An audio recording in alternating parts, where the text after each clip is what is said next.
Welcome to M1 news. వరంగల్లో చేనేత కార్మికుల ఆందోళన మరింత ఉధృతమవుతోంది. ప్రభుత్వ టెండర్ విధానంతో వేలాది మంది చేనేత కార్మికుల ఉపాధి కోల్పోయే ప్రమాదం ఉందంటూ చేనేత కార్మిక సంఘాలు చేపట్టిన నిరసన దీక్ష 4వ రోజుకు చేరుకుంది. జీవో నంబర్ 1ను యథావిధిగా అమలు చేయాలని, టెండర్ విధానాన్ని వెంటనే రద్దు చేయాలని, టెస్కో ద్వారా నేరుగా చేనేత సహకార సంఘాలకు పనులు అప్పగించాలని కార్మికులు డిమాండ్ చేస్తున్నారు. ఈ నేపథ్యంలో పద్మశాలి నాయకులు, యువజన సంఘాలు, మహిళలు, కుల బాంధవులు పెద్ద ఎత్తున దీక్ష శిబిరానికి తరలివచ్చి సంఘీభావం ప్రకటించాలని పిలుపునిచ్చారు. చేనేతను కాపాడడం అంటే వేలాది కుటుంబాల జీవనోపాధి కాపాడమేనని, ప్రభుత్వం వెంటనే స్పందించి కార్మికుల న్యాయమైన డిమాండ్లను పరిష్కరించాలని ఉద్యమకారులు కోరుతున్నారు. ప్రస్తుతం వరంగల్లోని కొండ లక్ష్మణ్ బాబుజీ జంక్షన్ సమీపంలో ఈ శాంతియుత నిరసన కార్యక్రమం కొనసాగుతుంది. రాష్ట్ర అధ్యక్షుడు కమర్త మురళి, గడ్డం జగన్నాథం, కూరపాటి సంపత్, నరేందర్, అడపు రవీందర్, డిఎస్ మూర్తి, వెంకట మల్లు, చిప్ప వెంకటేశ్వర్లు, సంభారి, సమ్మారావు, పిట్టరాములు, పద్మశాలి యువజన సంఘం అధ్యక్షులు బేతి అశోక్ బాబు తదితరులు పాల్గొన్నారు.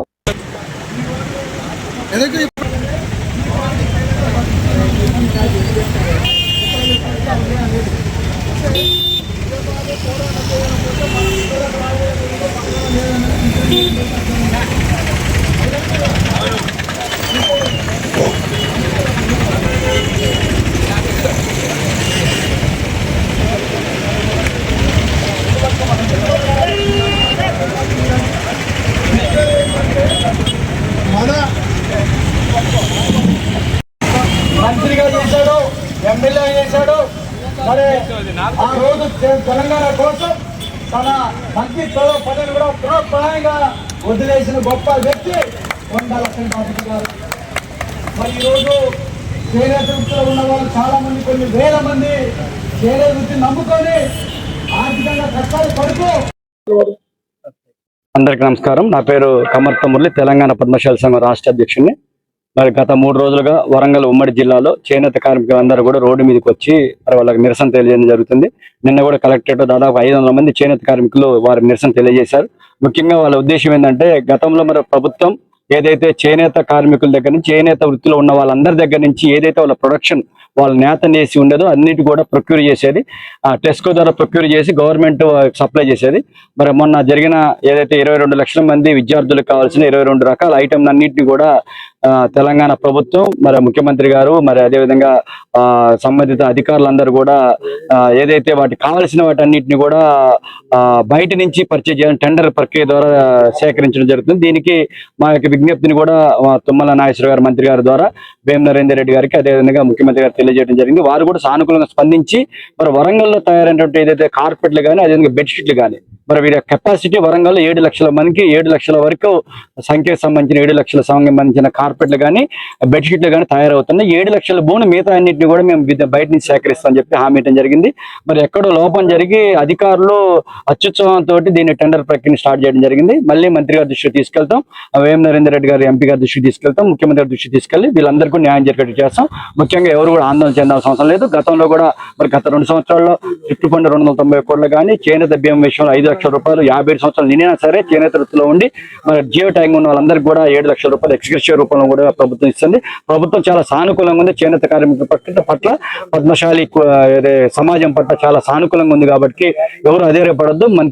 మంత్రి తుమ్మల నాగేశ్వరరావు దృష్టిలో పెట్టి ముఖ్యమంత్రి గారి ద్వారా, అదేవిధంగా వారికి ఎంపీ అయినటువంటి వేం నరేందర్ రెడ్డి గారి ద్వారా ఈ సమస్యను పరిష్కారం చేస్తామని హామీ ఇస్తాను. ఖచ్చితంగా 2-3 రోజుల్లోనే. మరి ఇప్పుడే ఇవాళ ఉదయం కూడా ఫోన్ రావడం జరిగింది. ఏదైతే చేనేత నిల్వలు ఉంటే వాటిని కూడా కొంటామని చెప్పారు. మేము అడిగే డిమాండ్ ఏంటంటే, రాబోయే రోజుల్లో వచ్చే సంవత్సరానికి సంబంధించిన ఆర్డర్లు కూడా మేము గతంలో ఇచ్చారు, ఆర్డర్లను క్యాన్సిల్ చేయడం జరుగుతుంది. ఆర్డర్లు కూడా ఇస్తే చేనేత వృత్తిలో కొనసాగే వరకు 360 పనులు ఉంటాయి. ఎందుకంటే ఇలా చేనేత వృత్తిలో 60, 70, 80, 90 ఏళ్ళకి సంబంధించిన మహిళలందరూ కూడా, ఒంటరి మహిళలందరూ కూడా ఈ వృత్తిలో కొనసాగుతున్నారు. కాబట్టి వాళ్ళందరికీ కూడా న్యాయం జరగాలంటే ఆర్డర్లు ఉండాలి.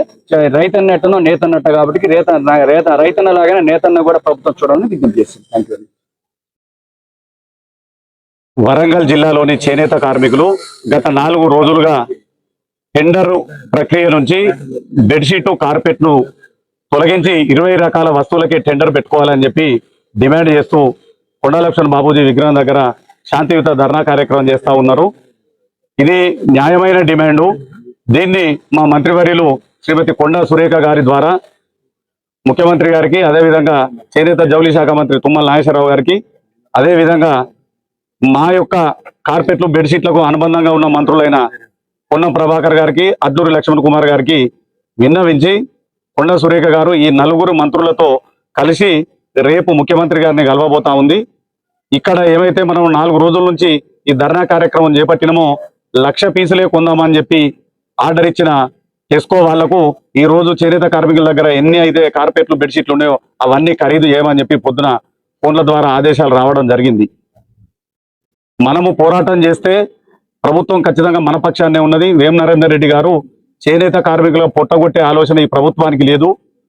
టెండర్లో వచ్చిన దానికంటే 50, 100 కూలి మీకు ఎక్కువ ఉంటుంది కాబట్టి అంత ఎక్కువ ఇచ్చి మీ దగ్గర కొంటమని హామీ ఇవ్వడం జరిగింది. కానీ అలుగు వర్షిణి అనే చెప్పి ఒక ఐఏఎస్ ఆఫీసరు, అదేవిధంగా సవ్యచాచి ఘోష్ అని చెప్పి ఒక ఐఏఎస్ ఆఫీసరు వీళ్ళ అతి ఉత్సాహంతో ఈ చేనేత కార్మికుల పొట్టగొట్టే విధానానికి శ్రీకారం చుట్టిల్లు. నేను అనుకుంటా వీళ్ళందరూ ఇంకా టీఆర్ఎస్ తొత్తులుగానే ఉన్నారా, ఈ ప్రభుత్వానికి చెడ్డ పేరు తీసుకొచ్చడానికి ఉండరు. కాబట్టి ముఖ్యమంత్రి గారు దీన్ని గ్రహించి వాళ్ళను మీ సీఎంఓ నుంచి తొలగించాలి.